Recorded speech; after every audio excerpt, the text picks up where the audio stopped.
Hey, welcome back to the beautiful studios of LA 36. I am your host, Steve Calhoun of the Armed and Dangerous podcast. Hey, we're back talking football. It's college football season. I have an unbelievable guest that I'm about to bring in right now. Hey, Cody Kessler. Let's go ahead and bring him in.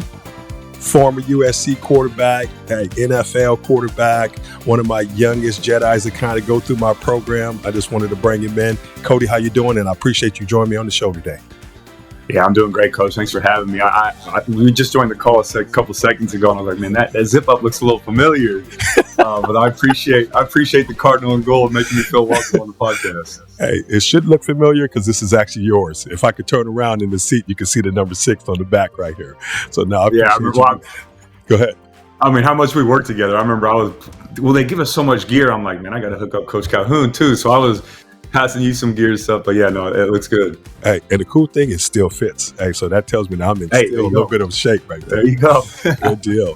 Hey, so I want to talk a little bit about how we met. So I'm going to get into a little bit, and then you can kind of fill in the blanks. So you're a 7th grader. It's the summer of your 7th grade, going into the 8th grade, and you came down to Southern California to play a basketball tournament. But even before that, your dad is just researching quarterback coaches like that, okay?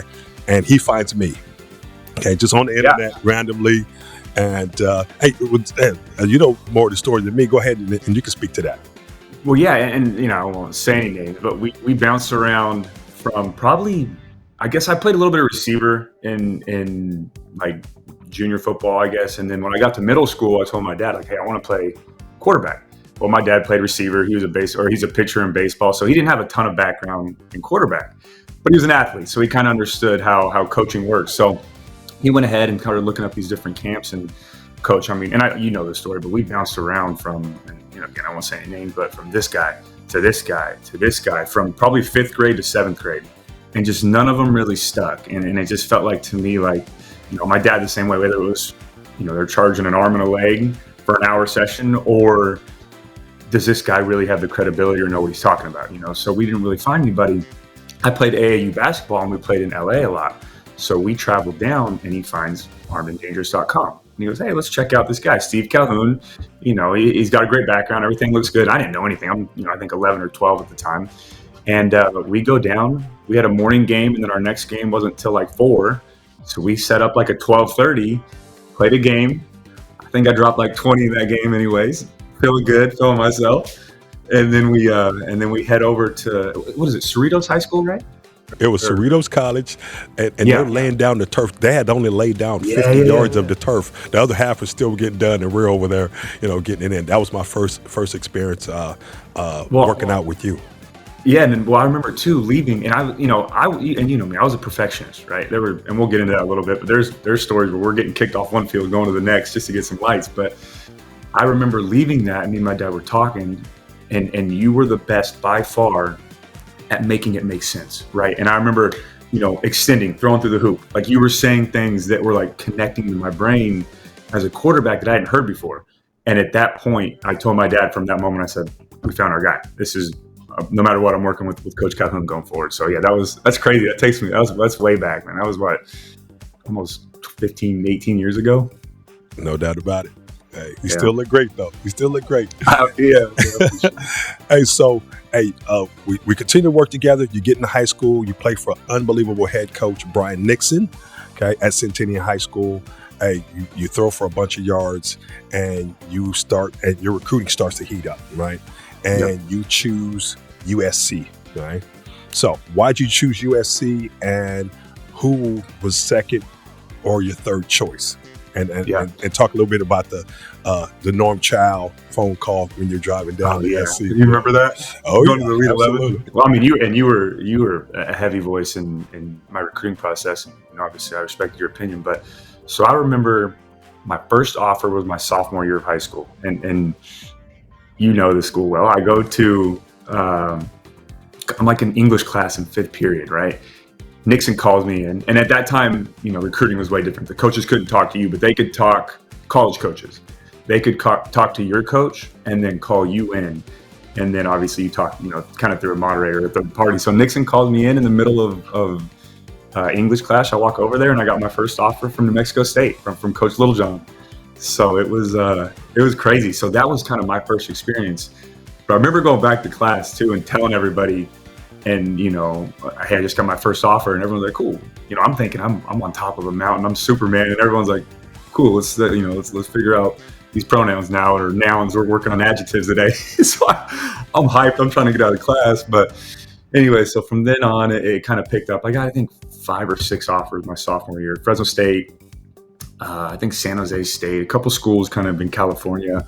And then after that, going into my junior year, that's when I kind of hit the camp circuit really hard from the sophomore to junior summer. And all my, and I know the guys you work with, but when you have those opportunities, go throw in front of those coaches. That's the most important stuff. These big time, and no knock on these other camps and these showcase camps, I guess, if you will, but when you can get in front of those coaches, that's when my recruiting really blew up, when they got to see me throw in person. So did all that. And then I think by my junior year, I had up to like 25 offers, and it was, I think, the entire Pac-12 except for Oregon, and then some SEC schools, Big Ten. It was all over the place. But yeah, so I narrowed it down to Washington, Alabama. It was UCLA, unfortunately. I hate saying that, those are the bad guys. USC, and then I think, Pitt, when Wannstedt and Signetti were there. I remember when me and my dad went down and fell in love with Pitt. But the funny story is, before SC and UCLA offered, I went and threw and this is when the coaches could watch you throw at practice and stuff, or whenever they call you out. So I did a workout, and on the spot or a couple days later, I get a call from USC saying, hey, we're really interested now. So that was before, I was kind of leaning a certain way. So I took a step back, and I'm like, all right, let me look at some more schools. And then I finally, so a good amount of time goes by, I don't hear anything from them. So then remember that night and you had Keith Price, who, love Keith. Keith was awesome. We'd worked out together. So I got to the point where I'm like, okay, I'm going Washington, right? I'm going to commit to Washington. I'm good there. Sark's there. Fell in love with the school. Took a visit. Jake Locker was, hosted me or walked around with me. So I'm like, all right, this is where I'm going to go. And I still haven't heard from SC yet, right? And didn't know if they were going to offer. So I'm like, all right, something's telling me I got to sleep on it, right? So my best friend, Jared Norris, remember Jared played linebacker. He commits to Utah. I'm wearing a purple and gold Big W dog shirt, and I'm getting ready to call Sark. And I said, let me sleep on it. I'll do it tomorrow. We'll do it in Nixon's office in the morning. I called you, said, Coach, I'm going Washington. I'm committing. Walking to Nixon's office. We're sitting in there, and it's me. My dad leaves work. My dad, 4 or 5 of my close teammates, and, excited, and we're going to call and celebrate. And I kid you not, caller ID pops up, and it says University of Southern California. So, and I'm like, oh, no way. And they hadn't offered yet. I'm at probably 20-something offers, and so Nixon picks up the phone, said, hey, this is Lane Kiffin. We would like to offer Cody a scholarship. And they'd already had, but the thing that took a while, Coach, was they had Max Whittick at the time, remember? So they had to take 2 quarterbacks that year because they were short, but Whittick had already committed. So I thought SC was out. But then sure enough, I kind of took a step back and decided, all right, I'm going to go look at SC one more time. I was going to the Elite 11 camp that day. So I was like, I'm going to take a step back, go look at SC next week, and then I'll make my decision. And then driving down to the Elite 11, Norm Chow called me on the phone and says, hey, I heard he's at his daughter's wedding is what he told me. So yeah, but he's at UCLA. Yeah, he's the OC at the time, UCLA. Calls me and says, hey, we heard you got an offer from USC. We want to extend an offer your way too. Now I took that a little, I do in my heart already. I wasn't a Bruin. See, you know what's crazy about that? It takes one school to offer, like SC offers you, and then another school or a couple other schools like, oh, hey, they offer. Hey, it's so crazy. Instead of just evaluating the talent with your own eyes, and who cares what the other team thinks about it? If you think that they're a great fit for your system, hey, just offer it.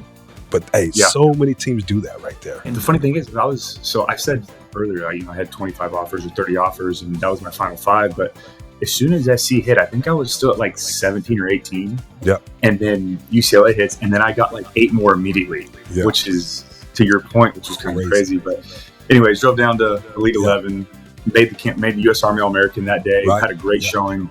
Yeah. And then I leave, go to USC the next week, and I was like, I'm good. Hey, I did one more visit. I was supposed to go to Washington. I didn't, and I felt bad, but I called Sark, canceled Washington, and said, I'm set. I'm good here. yeah. I'm going to be a Trojan. Hey, so let me rewind real quick. Hey, so you get invited to the U.S. Army All-American game, right? Yep. There were some ballers in there. Hey, you had DeAnthony Thomas, Black Mamba, was in your game. Yeah. Odell Beckham, was in your game. Hey, did the speed of the game, of that game with all those athletes, did that prepare you to play at USC and just kind of get you like, okay, man, I got to really start to process faster and speed up my feet and all those things? Yeah, I mean, the biggest thing for me, and I relate it to the Senior Bowl as well, and any of those like all-star games, when you go play with the best of the best in the country, any level, high school, college, you realize, how much quicker the speed of the game is, but you also understand like where you realistically compare to other athletes, right? Because I'm throwing with J.W. Walsh. We had Teddy Bridgewater, right? Because when you're at high school, 99% of the time, you're the best player on the field. Exactly. Then you go to a camp like that, and you're like, okay, everyone's the best player in the field, right? And now the windows get a little bit tighter. I remember doing one-on-ones. You got to be a little bit more perfect with your accuracy. You got to speed up your feet a little bit. Sure. The jump rope helped out a lot that you'd always have me doing that I hated, but helped me with my footwork. But yeah, it really does. But it's so important because it helped me going early to USC because I went in the spring. So getting that little taste of college football, but the practices were so much more important than the game. That week of practice that, you don't really see and they broadcast the game, but when you're doing those drills day in and day out with those guys, it helps tremendously. But I lean back on our work and everything that you did helped me, because I always like to say when I trained with you, we weren't training for high school football. We were training for the next level and the next level and the next level. And that's how you get better. But those U.S. Army All-American game was awesome, but it was, it definitely was a wake-up call, what you need to get ready for in college. Exactly. Hey, so I'm going to throw out some of your coaches' names and just give us just what comes to mind and how they helped you, through your career. Okay, let's start with Lane Kiffin. Yeah, Kiff I love Kiff to this day. I still do, but it was Kiff, and you know this too, but I was, when I first got to SC, it was me and Max Whittick, and, the writing on the wall was one of us was going to have to transfer. One of us was going to be the starter, one of us was going to have to transfer. And I thought Kiff hated me at first. I really did. I mean, I thought Whittick, coming from modern day, pipeline, I thought it was like, all right, this was the insurance guy, just in case it doesn't work out with Whittick. And I really felt that. And I almost left my freshman year. And I felt like, man, I'm not getting the opportunity.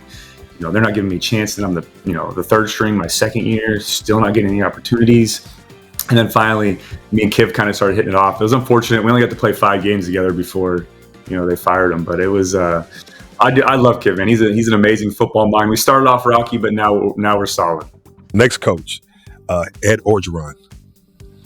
Oh, the man, the best. He's run through a brick wall. He's the best motivator I've ever been around in my life. And he doesn't get as much credit as the X's and O's guys that he is. He's a defensive line coach, so he knows ball. But as a head coach and a motivator, yeah, he's one of the best I've ever been around. Next coach, Clay Helton. Make stability. That's probably the word for me. I know a lot of coaches or a lot of SC fans kind of got a sour taste in their mouth from Helton's last couple of years at SC, but he did win a Rose Bowl, and he did a great job when he was there, and except for those later years. But through that entire coaching change at SC, when I had 5 different coaches, he was the one constant. He was the OC, he was my quarterback coach, and then he was interim. So did a great job of keeping me level-headed and it helped me out throughout my career at SC. Hey, you do a great impersonation of Coach Helton. Oh, horse. Oh, big horse. That's what he called everybody. If you, and I'm sure all his players at Georgia Southern, if they have a chance to see this, that's his biggest thing was, oh, that's a big horse right there. How you doing? He was awesome, man. He's a Southern guy, so everything was big horse. That's the biggest horse of all. Hey, come here, big horse. Hey, from the time I had the opportunity to meet Coach Helton through you, hey, we still stay in touch. We probably talk once a month. Same. I help him with recruiting anywhere I can, if he's looking for quarterbacks or, so he's always been a solid guy who I can, just still be able to have access to him and be like, hey, coach, I have a quarterback, you know what I mean? And he always was gracious enough to take my phone calls or watch the film. And that's what I tell people is that's why I say, I know at SC the last couple of years, and that happens with any school. If you're not winning, everyone's fire Helton or fire Kiffin or, all these things. They want them out. I get it. It's part of the business. But when it comes to an actual, just a good person or someone that I looked up to as a player, Coach Helton is one of the best. He was phenomenal, great family, great human being. We just talked on the phone, I think, last month and talked about 20 minutes. And it's always good to talk to Coach. Okay. And now last but not least, Steve Sarkisian. First thing that comes to mind with Sark is a football genius. He is unbelievable, the way that he can game plan and the way that he sees football. I mean, you see it at Texas right now, with what he's doing there, but he did it at SC. My junior year, our actual, the only year we got a full season together, I went, I think 39 touchdowns, 4 picks, threw for 4,000. And a big part of that is us working together on game planning and him, play calling and the way that he would read a defense and help us out. But yeah, it was tough. That was a tough one because, and without getting, and it was publicized, but without getting too much into his personal life, he had some stuff going on off the field, and had some stuff that he had to deal with. So that was unfortunate. That's one of my biggest what ifs, I guess, with Sark, is if we were solid that senior year and those things that were out of my control or that happened off the field didn't happen, what could have been that senior year, because we were preseason top 6 and, sky's the limit, and we had all the players coming back and everything. But yeah, I love Sark to this day. I'm glad that he got another chance and phenomenal football mind. Yeah, I actually I had Raja Bell on one of my earlier shows. Okay. He is the father of Dia Bell from American Heritage High School. He's a 5-star quarterback out of Florida, and he's committed to Sark at Texas. So everything you just talked about, as far as, brilliant football mind, just creative, and just going to develop him as a quarterback. That's everything that Raja said that his son was attracted to Sark and the University of Texas about. Just, developing him as a quarterback, not only for college, but also for the next level of the NFL.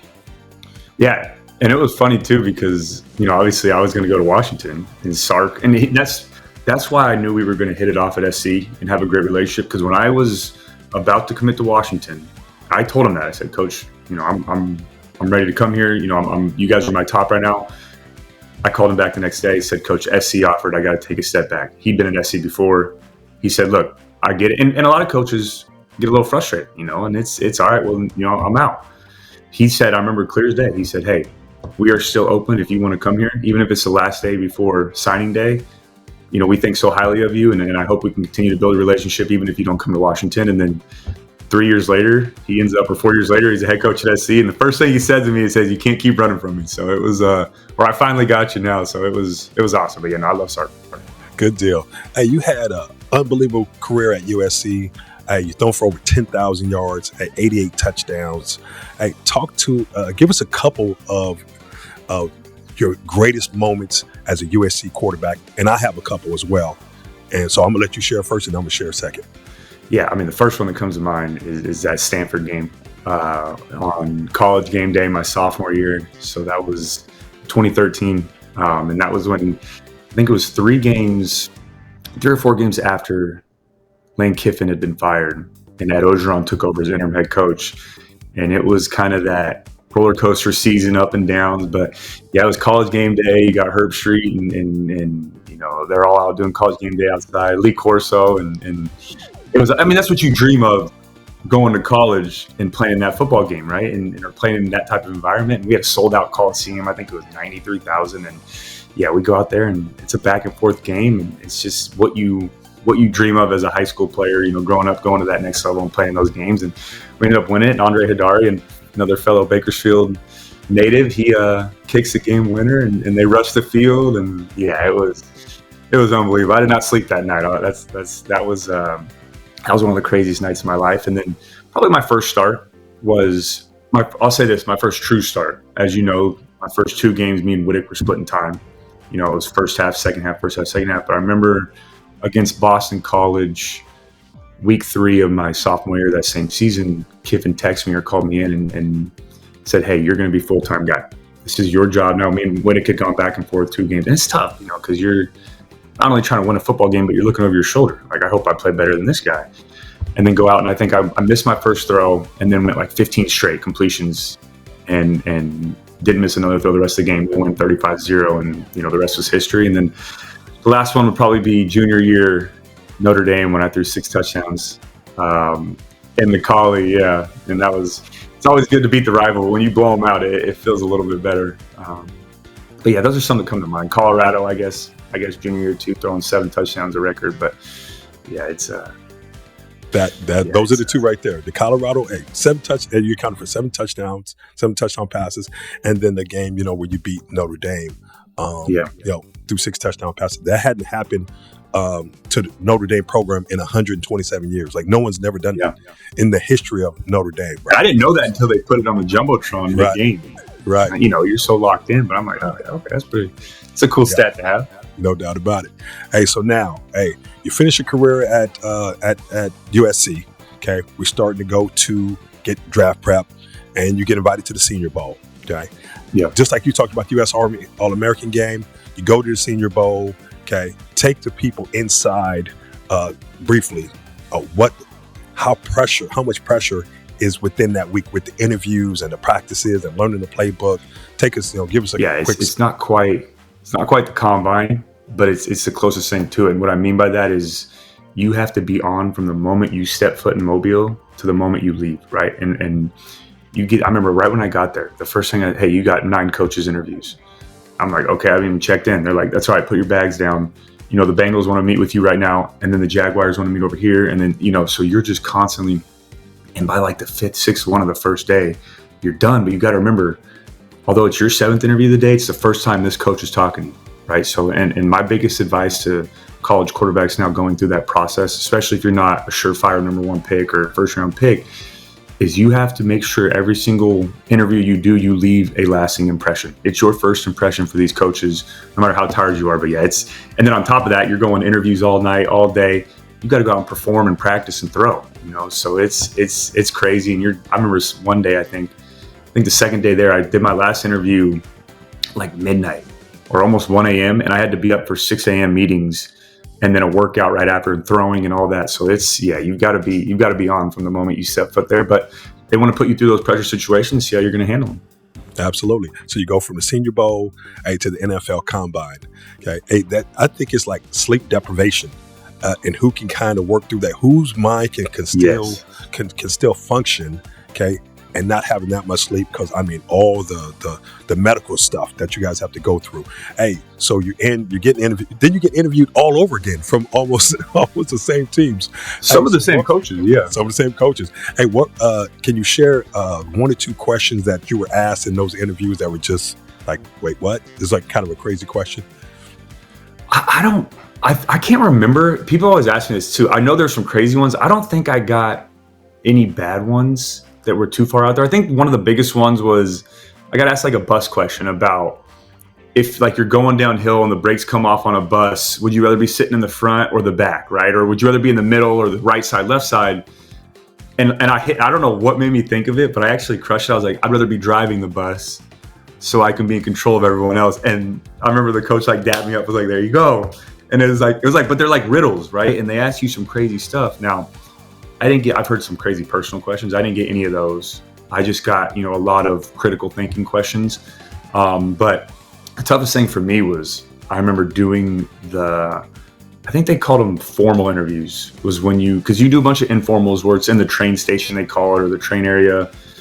Yeah, but then when you go to the formal, it's when you go into a hotel room or somewhere off site and it's just their staff, the GM, the head coach, the offense coordinator, and they say, hey, look at this play real quick. You get about 20 seconds. All right, draw it up and walk me through it.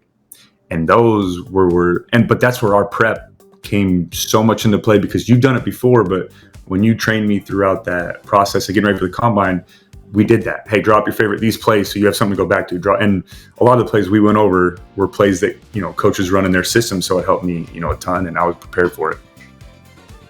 Absolutely. So, you get drafted by Cleveland. Was Cleveland even in the mix? Like, did they show you a lot of interest, like at the Senior Bowl or at the NFL Combine, where you thought like, oh man, I have a pretty good chance of going to Cleveland? Yeah, so Cleveland was one of my visits. It's I think that's what they call them. It's the same as an official visit. It's a top 30 visit. Top 30. Yeah, there you go. So they had me for one of their visits. I think I had 1 or 2 other visits, but I knew that I was on their radar. But my agent, Andrew Kessler, was telling me that, they're not going to take a first or second round quarterback because they just got Robert Griffin III that offseason.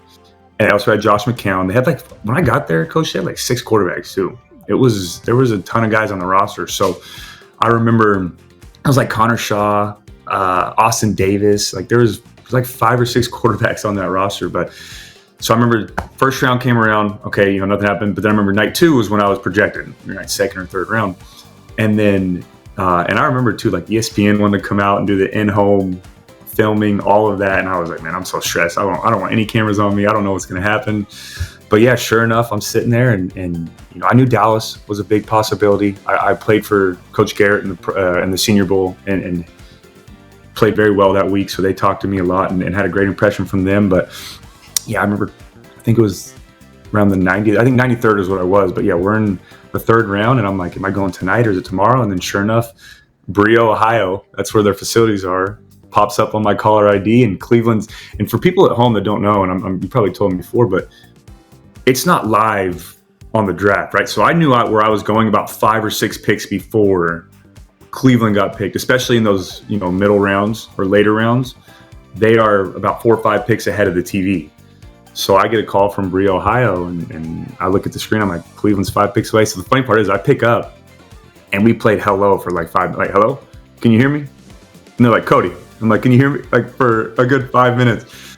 So I'm like, shoot. And then my agent, everyone's sitting there and then called him back. And sure enough, it's Hugh Jackson. He's like, hey, you ready to be a Cleveland Brown? And I was like, let's roll. I'm ready. Hey, so you get to Cleveland. We have a mutual friend, David Lee, I think is your quarterback coach. Yeah, he was year 2. He was year 2. Okay, year 2. Okay. Yes, yeah, David Pep Hamilton was first year. Okay, yeah, David Lee's a good friend of mine. He was with Coach the Dolphins. Lee, So I got a chance to meet him. Hey, can you share a story with you and Coach Lee that I'm going to call him after this podcast and be like, hey, I talked to Cody. Yeah.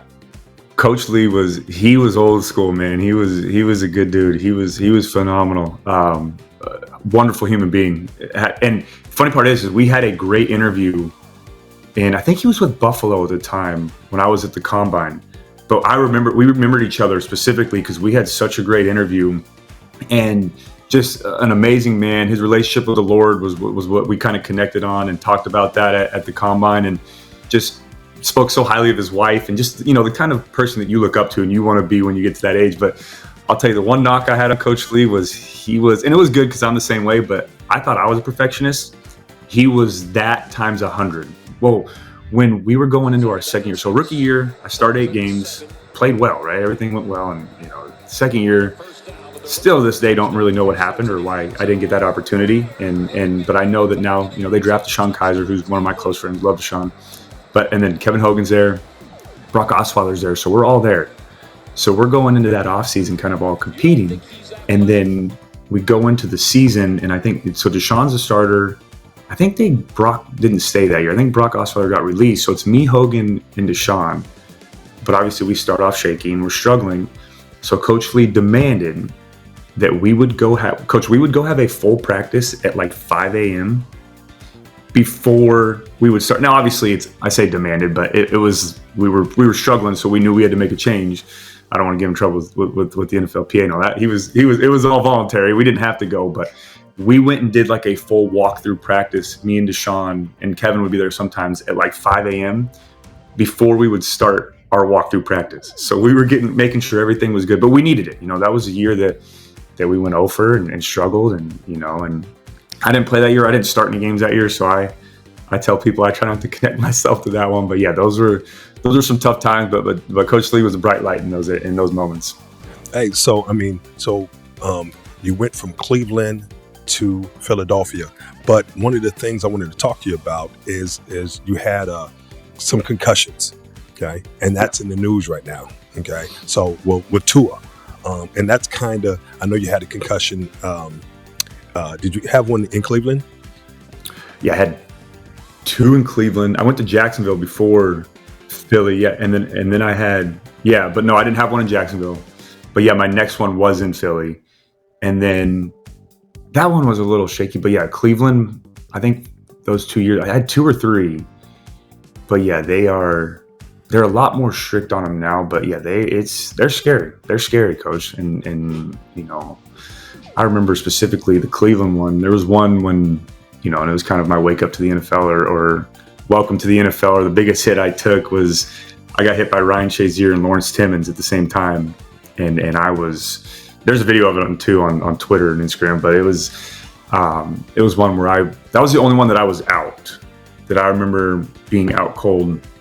But then there was one earlier in that year I got hit. It was like a forearm to the helmet that didn't go out completely, but one of those where you're like, okay, where am I at for a second? And then, I had one in Philly, still questionable. It was one of those, it was a blindside hit, and it was like a whiplash hit where my neck went back, but I got a little out of it. But they have those independent neurologists up in the booth that if you even hesitate for a second, hey, take them out. And I get it though, because there's a lot of those issues. But yeah, and then I had one at SC and I had one in high school. So I think I had 5 or 6 on record, and that played a factor into, kind of continuing my career a little bit too. Absolutely. So what advice would you give Tua? It's been documented on how bad his few have been.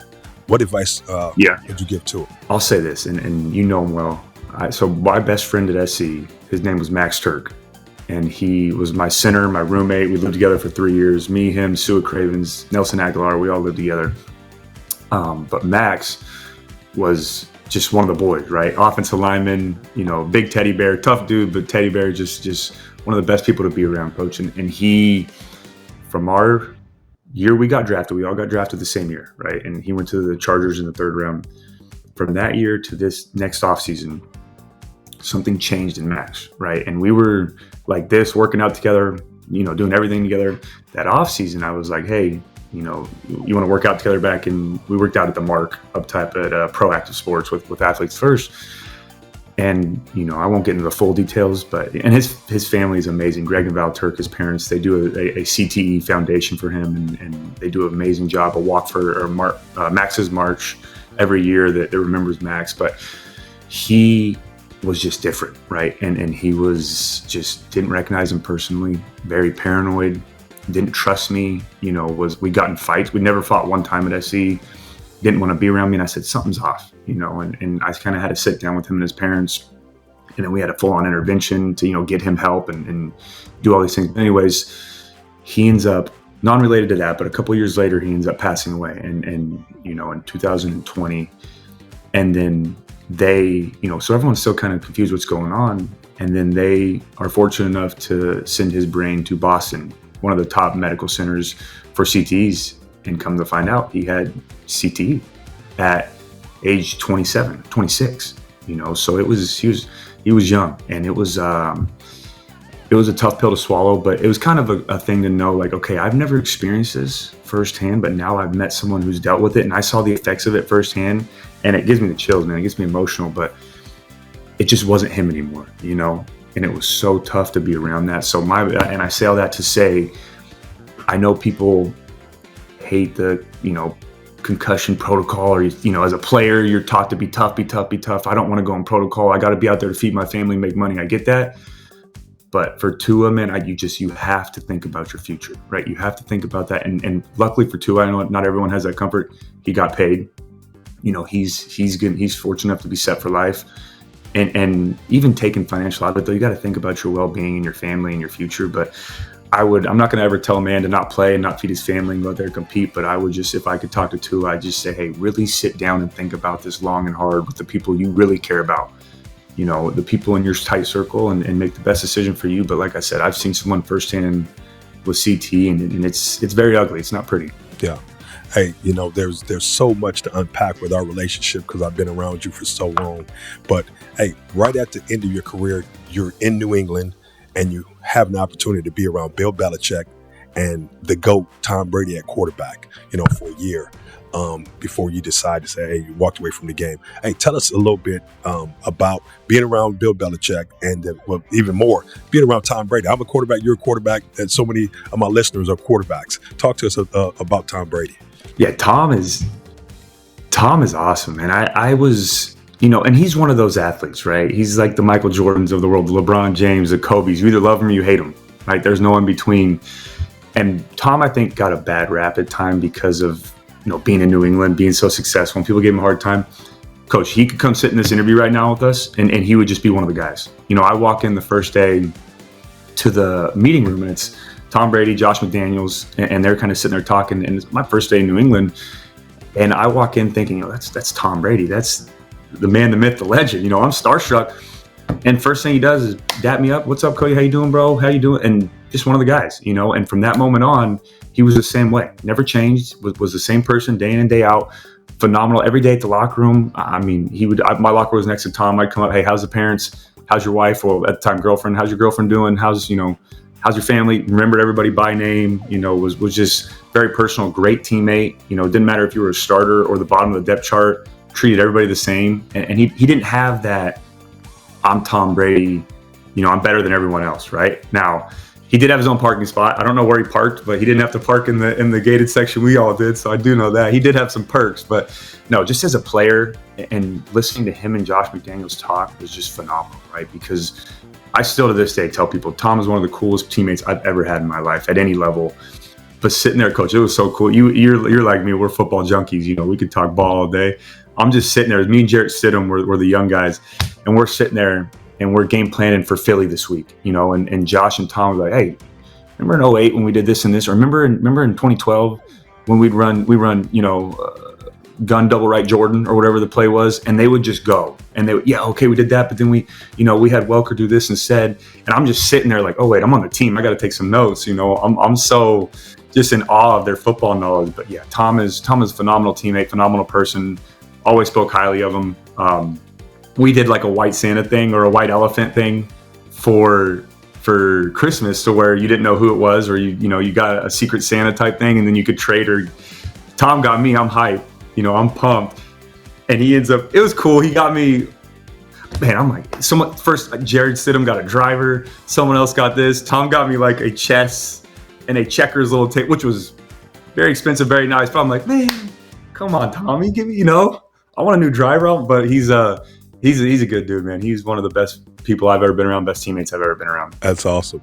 Hey, man, I got to bring the show to the end. But, hey, just tell everybody, hey, what you're up to now. What's Cody Kessler doing every day? So right now I'm doing sports broadcasting. So I finished, like you said, in 2020 was my last year playing. I actually had a workout with the Houston Texans. Went great. Had a great workout. Sat down with Bill O'Brien, phenomenal coach. And just had that, like you said, that thing where I just kind of thought about my future and was like, Coach, you know what? I'm going to walk away, And so I made that decision to walk away. And O'Brien was amazing. He said, hey, take 10 days, call me back if you change your mind. You can come in here and compete for a backup spot.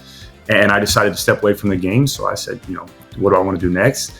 Took, I think, 6 months off to a year off to just kind of, figure out life again, get my feet back under me and make that transition. But was going in between coaching and sports broadcasting and was really going after the coaching thing hard. Sat down with Mark Sanchez, who now works with Fox Sports, and he said, hey, think about broadcasting, right? Because me and my wife, we were getting ready to get married, wanting to start a family, all that. He said, college football coaching is an 11-month job, right? And it's a grind, especially when you're trying to start a family.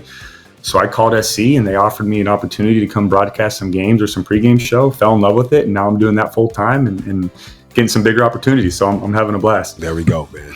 Hey, that's awesome. Hey, I got to have you back on the show because, there's so much more I wanted to get into just about, some of our workouts and a lot of the people that we had a chance to interact with. And there's so many great stories. Hey, but, I got to let you get out of here. Hey, continue, success, on your new broadcasting, career. But again, hey, we're family for life, man. Hey, Donnie and your mom, Chris. They accepted me, and your brother Dylan. I feel like one of the Kessler brothers, man. So I cannot thank you family enough to embrace me, man. So good deal. Yeah, absolutely. And I appreciate that, and you always will. I'll see you in Nebraska. I got a ticket for you with your name on it for the Nebraska game at the Collie. You got to wear that. You got to wear that same outfit though. It's already done. Hey, it's going out into the universe. Everybody heard Cody Kessler got me one ticket to the Nebraska game at the Coliseum. Yeah. Awesome, good deal. Hey, well, thank you for joining me on this unbelievable show today here at LA 36. And you can find more incredible content Armed and Dangerous on my Instagram, and then also on X is Armed Danger QBS, and also you can find on TikTok Armed and Dangerous Football Podcast. So again, thank you for tuning in, and I'll see you next week with another exciting guest.